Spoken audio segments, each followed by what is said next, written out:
BNP রাষ্ট্র ব্যবস্থাপনা করুক, এটা জনগণের রায়। তো সেই জায়গা থেকে আমরা বলছি যে সরকার প্রধান মাননীয় প্রধানমন্ত্রী তিনি তার ক্যাবিনেট গঠন করেছেন। তো আমরা মনে করছি এই ক্যাবিনেটের অনেক দায়িত্ব আছে, কিছু চ্যালেঞ্জও আছে। জনগণের আকাঙ্ক্ষা বাস্তবায়ন করা আমাদের অঙ্গীকার, পূর্বেই আমাদের অঙ্গীকার, কারণ ৩১ দফা আমরা আরও প্রায় 4 বছর আগেই ঘোষণা করেছিলাম। তো সেই জায়গা থেকে তার আলোকে রাষ্ট্র ব্যবস্থাপনার গুণগত পরিবর্তন হচ্ছে, রাজনীতির গুণগত পরিবর্তন হচ্ছে, জনবান্ধব রাষ্ট্র ব্যবস্থাপনা প্রতিষ্ঠা করার অঙ্গীকার আমাদের রয়েছে, জনগণের প্রত্যাশা রয়েছে। তো সেই লক্ষ্যেই এই মন্ত্রিসভাটি করা হয়েছে। আমাদের মতো অনেক তরুণ এখানে স্থান পেয়েছে, সরকার প্রধান আস্থা রেখেছে, জনগণ তো পূর্বেই আস্থা রেখেছে নির্বাচনের মাধ্যমে। তো সেই প্রত্যাশা পূরণে আমরা সফল হব, ব্যর্থ হওয়ার কোনো সুযোগ নেই। শুধুমাত্র একটু ধৈর্য ধরতে হবে।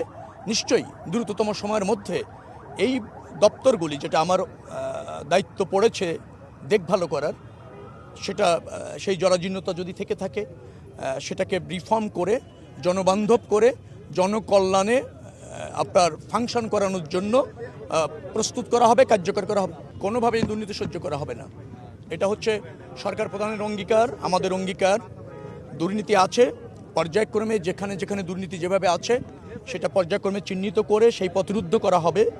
দুর্নীতিমুক্ত বাংলাদেশ করতে হবে। সেটি না হলে আমাদের অনেক উন্নয়ন টেকসই হচ্ছে না, অনেক অপচয় হচ্ছে, অর্থনীতির উপর চাপ পড়ছে এবং বড় বড় প্রকল্পের সুফল মানুষ পাচ্ছে না।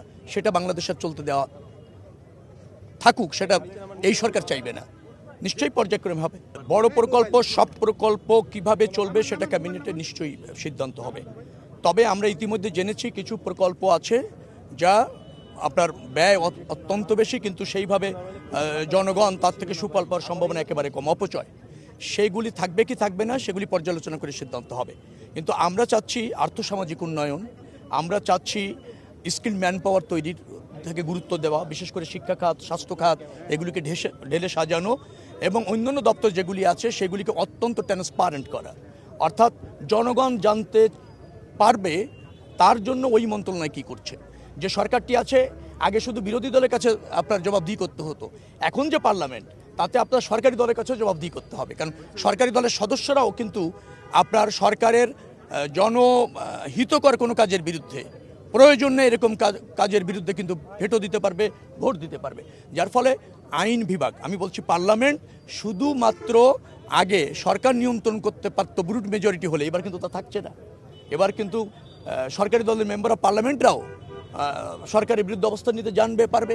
যার ফলে জবাবদিহিতা বাড়ছে। জবাবদিহিতা বাড়লেই নিশ্চয়ই মন্ত্রণালয়গুলি দুর্নীতি মুক্ত হতে বাধ্য হবে এবং জনগণ সুশাসন পাবে। নতজানু পরনীতি বিএনপি কখনোই অতীতও করেনি, এখনও করবে না। পররাষ্ট্র নীতি হবে রাষ্ট্রের স্বার্থে, জনগণের স্বার্থে।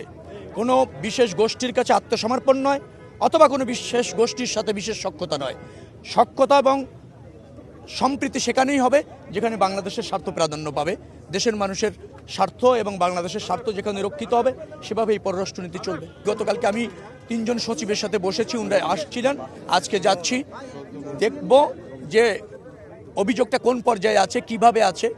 আমাদের তো অনেক এমনও আছে যে আমরা শুনেছি কিন্তু প্রাতিষ্ঠানিকভাবে, আনুষ্ঠানিকভাবে অথবা কাগজে কলমে সেগুলির অস্তিত্ব নেই, এরকম ঘটনাও আছে। আবার অনেক বড় দুর্নীতি হয়েছে যেখানে কাগজ কলমে খোঁজাও সম্ভব না। আসলে এগুলি ওখানে মানে কয়েকদিন কাজ করলে বিষয়টার একটু গভীরে গেলে টের পাওয়া যাবে। যে সমস্ত অভিযোগ আছে তদন্ত করে দেখা হবে এবং তার সত্যতা পাওয়া গেলে নিশ্চয়ই তা বন্ধ করা হবে এবং যারা জড়িত তাদের বিরুদ্ধে ব্যবস্থা নেওয়া হবে।